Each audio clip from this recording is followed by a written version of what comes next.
você acompanha comigo agora no programa Mais Saúde de hoje. Vacina bivalente oral contra a poliomielite vai ser substituída por uma dose mais segura e eficiente. Setor de Saúde e Medicina Ocupacional da Alema inicia a campanha de arrecadação de lençóis brancos destinados aos hospitais do câncer de São Luís. E no quadro Fala Doutor desta semana, o assunto é colesterol. E quem vai responder as perguntas da população é a médica cardiologista Amanda Castro.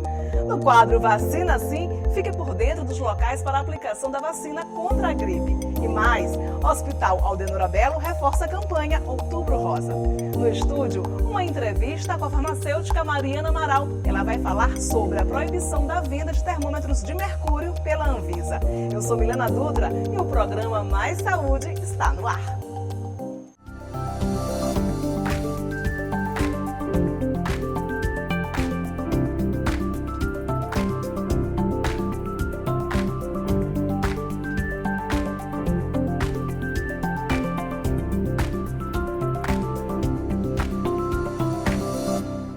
A vacina bivalente oral contra a poliomielite vai ser substituída por uma dose mais segura e eficiente. A mudança acontece até o início de novembro. O repórter Franklin Johnny tem mais detalhes sobre o assunto.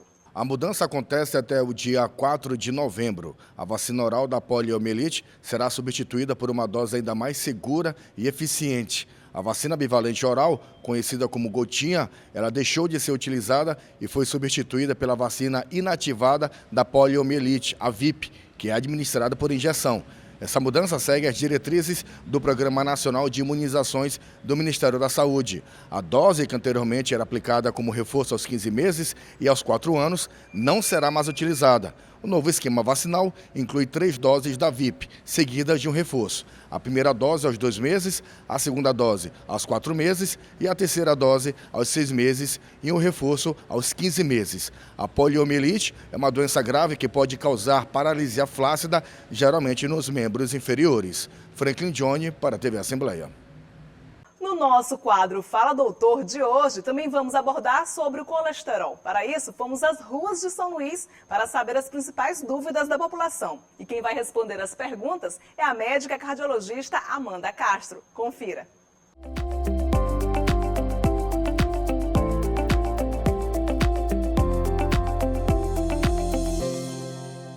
Queria saber quais os riscos do colesterol alto. O colesterol alto, ele é gordura, né? Colesterol é gordura. Então, ele está na gênese das placas de gordura que estão dentro das artérias do nosso corpo e podem acontecer em qualquer lugar.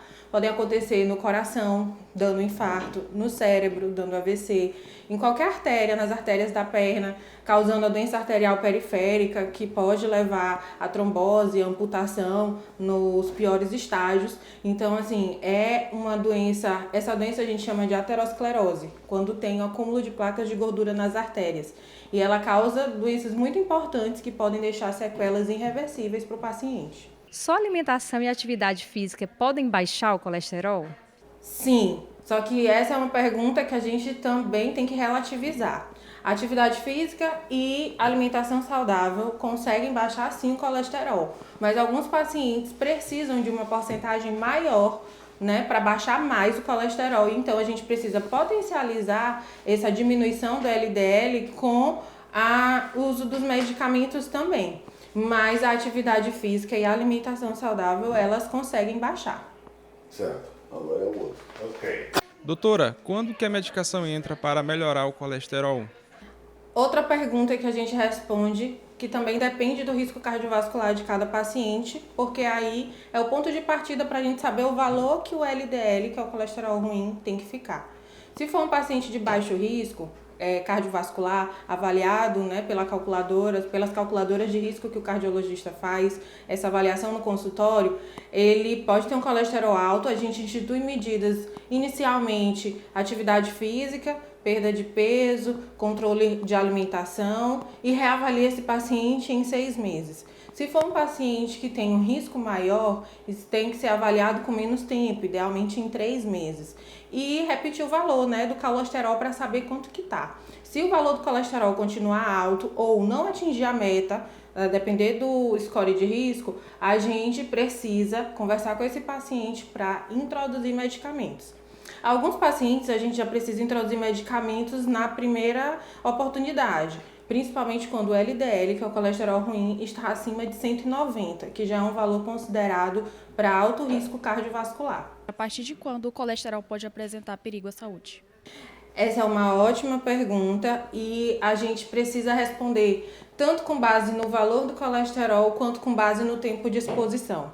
Não somente o valor alterado do colesterol pode representar um risco, a depender do risco cardiovascular independente de cada paciente isoladamente, mas também o tempo de exposição. Às vezes o paciente tem um colesterol um pouco mais alto, mas ele tem um colesterol alto por pouco tempo. Mas às vezes ele tem um colesterol apenas 10 a 20% mais alto, mas ao longo de 20, 30 anos. Então isso também é perigoso. Não só o valor, mas também o tempo de exposição. E o valor depende do risco cardiovascular de cada paciente.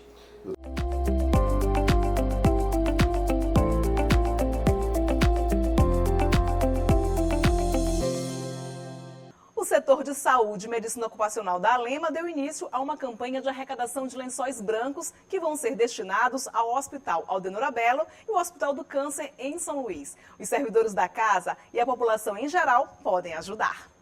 A campanha está apenas começando, mas as caixas de coletas já estão colocadas em diferentes pontos da Assembleia Legislativa, à espera de quem possa doar lençóis brancos e novos a pacientes em tratamento contra o câncer nos hospitais Aldenor Belo e Hospital do Câncer em São Luís. Boa parte dos lençóis novos recebidos pela campanha da Assembleia Legislativa será destinada para pacientes que fazem sessões de radioterapia no tratamento contra o câncer. Isso porque, durante as sessões, os lençóis são utilizados, mas não poderão ser mais reaproveitados. Servidores da Alema e a população em geral podem fazer a doação. Os pontos de coleta estão logo no hall de entrada do Palácio Manuel Beckmann, também pertinho do gabinete da presidência da casa, na creche Escola Sementinha e no complexo de comunicação do Legislativo. Nós faremos assim abordagens durante todos esses meses aí até o final do ano. Como eu falei anteriormente, que a gente precisa encher essas caixas e levar nos hospitais para ajudar muita gente. Durante todo esse mês, além das consultas que nós já temos no setor, que todo mundo já conhece, nós estaremos ampliando e fortalecendo toda a atenção voltada à mulher, principalmente, ao câncer de mama. Nós teremos palestra, nós teremos workshop, nós teremos várias outras ações ali no nosso setor, todas disponíveis para os servidores da casa. A campanha de doação de lençóis brancos e novos segue pelos próximos 2 meses, porque também vai contemplar o Novembro Azul, mês de prevenção ao câncer de próstata. A nossa campanha, a gente quer que a gente abrace essa causa, todos os servidores, junto com a população, porque vai ser distribuído para todos os hospitais, de referência ao câncer, Então, com isso, a gente quer que sejam lençóis novos, que vão para pacientes, e a demanda é muito grande, por isso que a gente está fazendo essa campanha, junto com a nossa presidente, que teve essa visão, de solidariedade. E veja no próximo bloco uma entrevista aqui no estúdio com a farmacêutica Mariana Amaral. Ela vai falar sobre a proibição da venda de termômetros de mercúrio. E uma reportagem sobre a campanha Outubro Rosa do Hospital Aldenor Belo. Não saia daí, é só um instante.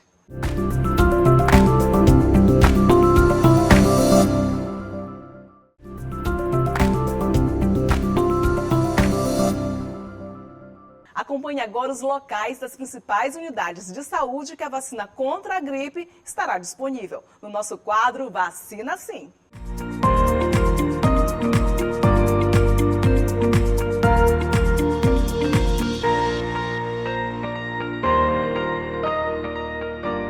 Veja agora as unidades de saúde para tomar a vacina contra a gripe. Centro de Saúde Amar, Centro de Saúde Liberdade, Centro de Saúde São Francisco, Centro de Saúde Turu, Centro de Saúde Coab Anil, Genésio Ramos Filho, Dr. José Carlos Macieira, Clodomir Pinheiro Costa, Vila Nova, Centro de Saúde São Cristóvão, Centro de Saúde Fabriciana Moraes, Centro de Saúde Santa Bárbara e Centro de Saúde Antônio Carlos Reis.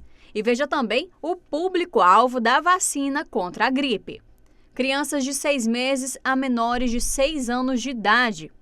pessoas a partir de 60 anos, gestantes e puérperas, povos indígenas, trabalhadores da saúde, professores das escolas públicas e privadas, adolescentes menores de 18 anos sob medidas socioeducativas, população privada de liberdade com 18 anos ou mais, funcionários do sistema prisional, pessoas com doenças crônicas não transmissíveis e outras condições clínicas especiais, quilombolas, pessoas com deficiência permanente a partir dos 12 anos de idade, profissionais das forças de segurança e salvamento e das Forças Armadas, pessoas em situação de rua e caminhoneiros, trabalhadores de transporte coletivo rodoviário, de passageiros urbanos e de longo curso e trabalhadores portuários. Esse foi o quadro Vacina Sim.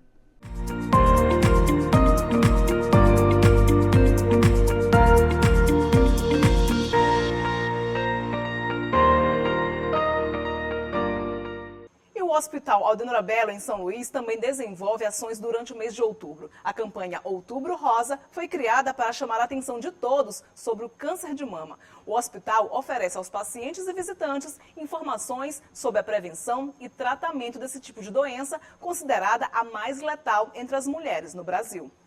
Nailde está vencendo o câncer de mama e, com esse sorrisão, ela mostra que a doença nunca foi sentença, mas esperança de vida. Começou o tratamento, graças a Deus, né? Foi só descobrir. Infelizmente ele estava numa fase um pouco avançada, né? Mas graças a Deus estou fazendo o tratamento, tenho mais um ano, mas não desanimo não, de jeito nenhum. A professora faz tratamento há 1 ano e meio no Hospital Aldenora Bello, em São Luís, e agora está engajada na campanha Outubro Rosa, promovida pela Unidade de Saúde referência no tratamento do câncer no Maranhão.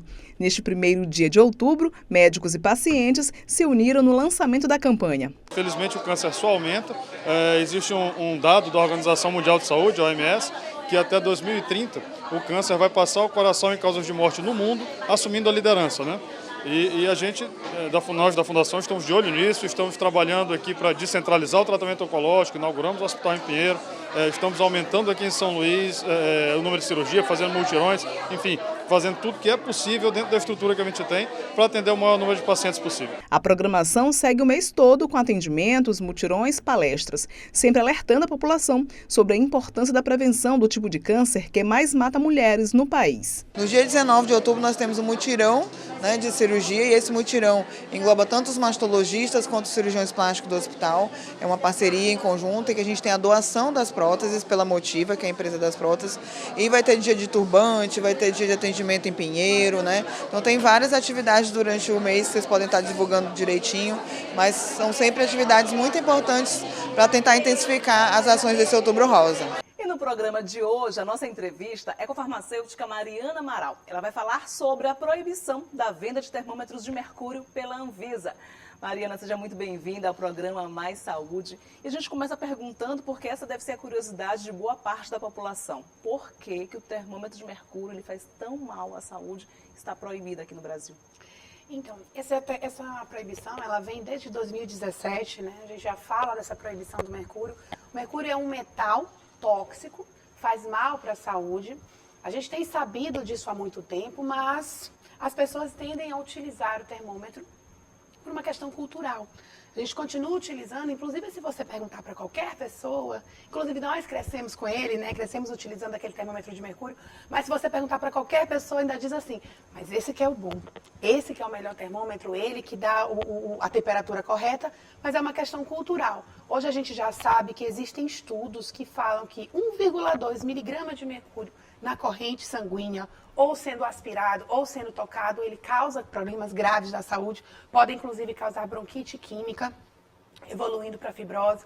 Então a gente precisa prestar atenção que já se sabe que ele é tóxico, já se sabe que ele faz mal, inclusive para o meio ambiente, e a gente continua utilizando. E que bom existir as regulamentações que proíbem essa venda para que a gente consiga trabalhar com esse problema tão grave na saúde pública. E muita gente não sabe. Lembra que quando eu era criança, não vamos falar de idade aqui, mas lembro muito bem que quando o termômetro quebrava, a criança brincava com aquela bolinha prata que caía do termômetro e aquilo ali é mercúrio total puro. Aquilo ali que é o mercúrio, na verdade. E que faz mal. Nossa, que risco eu corri. Eu também passei por isso. E aí a gente sabe que é bonitinho, né, de mexer, é curiosidade. Eu sempre digo, gente, que ciência é uma coisa que desde criança tem um pouco de misticismo no meio, a gente acha uma coisa bonita, prateado. Quem viu um mercúrio, quem já teve a curiosidade de ver um mercúrio quebrado no chão, ele parece umas bolinhas prateadas. Que se unem, né? E aí hoje a gente entende que aquele mercúrio, mesmo aquela quantidade mínima que tem no termômetro de casa, mas a gente sabe que aquele termômetro pode ser muito tóxico à saúde. E a gente tem toda uma forma de trabalhar com ele. Mas ainda existe, assim, muita gente utilizando? Sim, existe sim. Como eu falei no começo, existem pessoas que inclusive preferem o mercúrio, o termômetro de mercúrio, porque ele é um produto que não tem validade. E pelo fato de não ter validade, fica em casa. Vai passando de geração em geração, né? Geralmente as pessoas tendem a descartá-lo apenas quando eles quebram.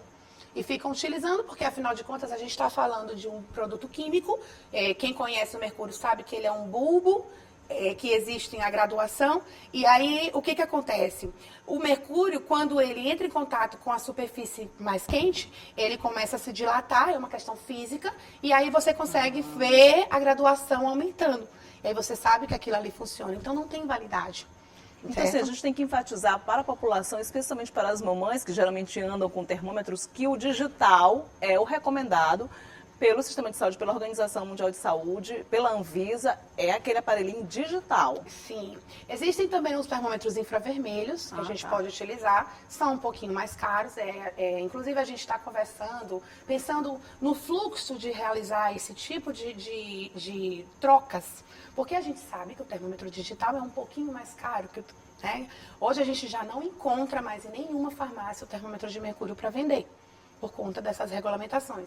Mas a gente sabe que ainda pessoas utilizam, e quando a gente vai entrar em contato com alguma farmácia, a gente acha que é um pouquinho mais caro. E não é tão caro. Não é tão caro, mas a gente sabe que precisa utilizar. Eu digo para todo mundo, pessoal, nosso filho é nosso bem maior.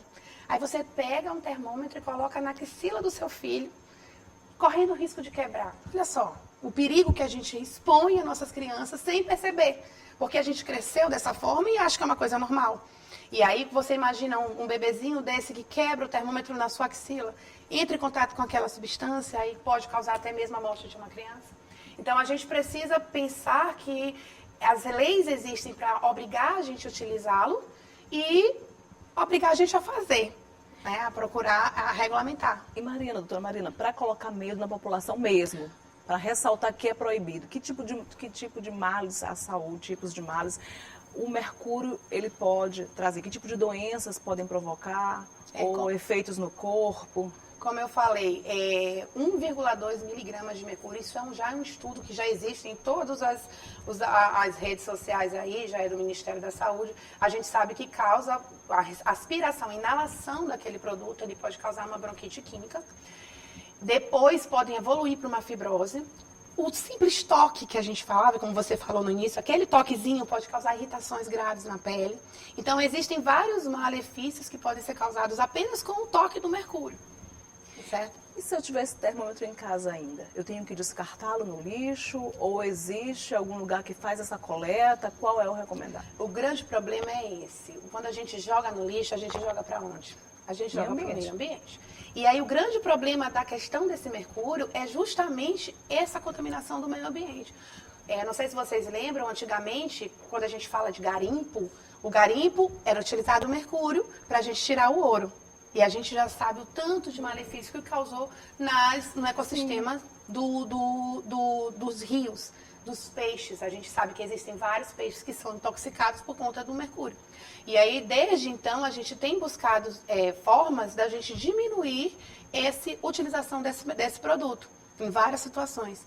A amálgama que a gente utilizava nos dentes, lembra disso? Lembro. Também era feito com mercúrio. Então, quando começou aquela lei da 2019, da Anvisa, na questão da proibição, começou uma movimentação da parte técnica para começar a trabalhar a retirada desse produto. E não foi fácil. Os dentistas podem falar disso, como foi difícil fazer com que as pessoas aderissem a retirar aquela amálgama e colocar a resina. Então foi um processo lento, mas que foi necessário, porque pessoal, estávamos botando na nossa boca. Imagina só.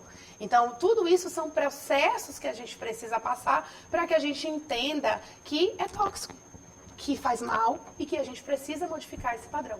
Agora é preciso informar, é preciso educar, é preciso conscientizar. Já existem campanhas a nível nacional? É proibido em todo mundo? É, proibido em todo mundo. Então já existem campanhas, como, na sua opinião, enquanto profissional de saúde, alertar, conscientizar, educar a população? Porque as pessoas não compreendem porque não conhecem. Se não conhecem é porque não têm informação. Então, qual é a saída? Na sua opinião? A saída que já aconteceu foi a regulamentação. A saída dessa lei vai obrigar todas as outras frentes a buscar uma forma de trabalhar com isso. Eu, enquanto farmacêutica, posso falar da minha classe que nós precisamos, dentro da farmácia, vocês sabem que a gente trabalha também com uso racional de descarte de medicamento. O medicamento também é um produto químico, problema. Que é um problema sério, que muitas pessoas pensam que a forma correta de descartar o medicamento é na base sanitária. Olha só, você está contaminando toda a parte fluvial, botando no esgoto produtos químicos que podem causar problemas graves. E aí a gente vai fazendo, quando a gente conhece a cadeia alimentar, sabe que tudo faz parte, né? E aí, como você falou no começo, a gente precisa trabalhar essa conscientização de tenho um termômetro de mercúrio em casa, vou levar para a farmácia mais próxima para me orientar. Como é que eu vou fazer esse descarte desse produto? Quando eu falei no começo, o mercúrio é um produto químico. Se é um produto químico, ele é um risco químico à saúde. A gente possui vários também lugares que recebem pilhas e baterias, que são produtos químicos também, que a gente pode fazer o descarte desse mercúrio. Eu oriento as pessoas, sempre pelo fato de eu ser farmacêutica, que vá na sua farmácia mais próxima, até por uma questão de comodidade. É muito mais fácil você ir na farmácia mais perto da sua casa, conversar com o farmacêutico e perguntar o que eu faço com esse termômetro e adquirir um novo produto. Porque, afinal de contas, a gente vai precisar novamente de um termômetro de qualidade para trabalhar em casa, para estar com ele em casa. Então, o ideal é que você vá na sua farmácia, converse com o farmacêutico que esteja lá e diga, olha, o que eu posso fazer com esse termômetro que eu quero substituir. Além da farmácia, tem outro canal onde a gente pode obter mais informações? Vigilância sanitária é o melhor local, né? Tanto a vigilância sanitária municipal e estadual. Eu digo a farmácia por questão de comodidade, mas você também pode ir em locais que tem aquelas coletas de produtos químicos, como eu falei no começo, esses outros locais que já tem esses ecopontos e a gente pode trabalhar com esses descartes. Existem várias redes de farmácias que já estão aderindo. Como eu falei no começo, se a gente tem uma lei, a gente tem a obrigação de fazer. E as leis já estão tomando a consciência de que precisamos ser protagonistas nesse momento de puxar a pessoal e dizer, gente, olha, tragam para cá porque é um risco à saúde. E obrigar a pessoa a fazer é dessa forma, é mostrando os riscos que você tem. Eu falo...